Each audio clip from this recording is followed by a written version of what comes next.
ত্রয়োদশ জাতীয় সংসদ নির্বাচন ও গণভোটের আর মাত্র ১ মাস বাকি। সুষ্ঠু ও শান্তিপূর্ণ নির্বাচন অনুষ্ঠানে এরই মধ্যে নড়েচড়ে বসেছে প্রশাসন।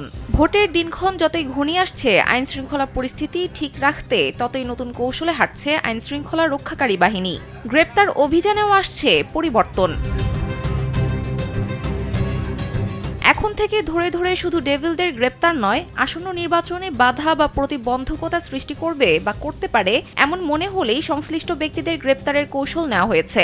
জীবন অবাক না করলে কে করবে? 28% মিল্ক ফ্যাটের অবাক করার সাথে ফ্রেশ মিল্ক পাউডার। জীবন অবাক করুক প্রতিদিন। এরই মধ্যে এ বিষয়ে নির্বাচন কমিশন ইসির পক্ষ থেকে আইন শৃঙ্খলা রক্ষাকারী বাহিনীকে নির্দেশনা দেওয়া হয়েছে।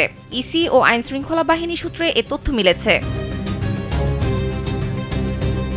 সংশ্লিষ্ট সূত্র বলছে, যারা আসন্ন নির্বাচনে প্রতিবন্ধকতা সৃষ্টি করতে পারে এরই মধ্যে এমন লোকদের তালিকা তৈরি করার নির্দেশনা দিয়েছে ইসি। চলমান অভিযানের সঙ্গে ওই তালিকাভুক্তদের নজরদারির পাশাপাশি প্রয়োজনে আইনের আওতায় নিতেও বলা হয়েছে। এ নিয়ে রোববার পুলিশ মহাপরিদর্শক বাহারুল আলম কালবেলাকে জানান, যারা নির্বাচনের বিপক্ষে অবস্থান নিয়ে ষড়যন্ত্র করছে তাদের বিরুদ্ধে ৬ মাস ধরেই ব্যবস্থা নেওয়া হচ্ছে, যা সামনের সময়েও অব্যাহত থাকবে।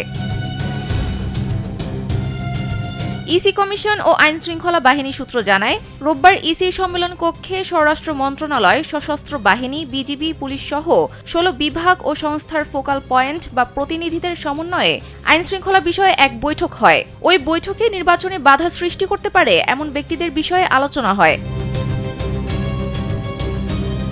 বৈঠকে অংশ নেওয়া আইন শৃঙ্খলা বাহিনীর এক কর্মকর্তা কালবেলাকে জানান, সম্প্রতি নির্বাচন কমিশনার আবুল ফজল মোহাম্মদ সানাউল্লাহ মাঠ পর্যায়ে ঘুরে এসেছেন। সেই অভিজ্ঞতার আলোকে তিনি মাঠ পর্যায়ে কোঅর্ডিনেশন ও অপারেশন জোরদার করতে বলেছেন। পাশাপাশি বৈঠক থেকে অবৈধ অস্ত্র উদ্ধারের পাশাপাশি যারা নির্বাচন অনুষ্ঠানে সমস্যা তৈরি করতে পারে, নির্বাচনের জন্য যারা হুমকি, তাদের তালিকা করে আইনের আওতায় নিয়ে আসার কথা বলা হয়েছে। এ তালিকা কারা করবে এবং কিভাবে বাস্তবায়ন করা হবে জানতে চাইলে ওই কর্মকর্তা বলেন, সংশ্লিষ্ট পুলিশ সুপার অন্যান্য বাহিনীর সঙ্গে গোয়েন্দা তথ্য সমন্বয় করে তালিকা করবে বলে সিদ্ধান্ত হয়েছে। তাদের কার্যক্রম নজরদারি করা এবং যথোপযুক্ত তথ্য প্রমাণের ভিত্তিতে গ্রেপ্তার করতে হবে।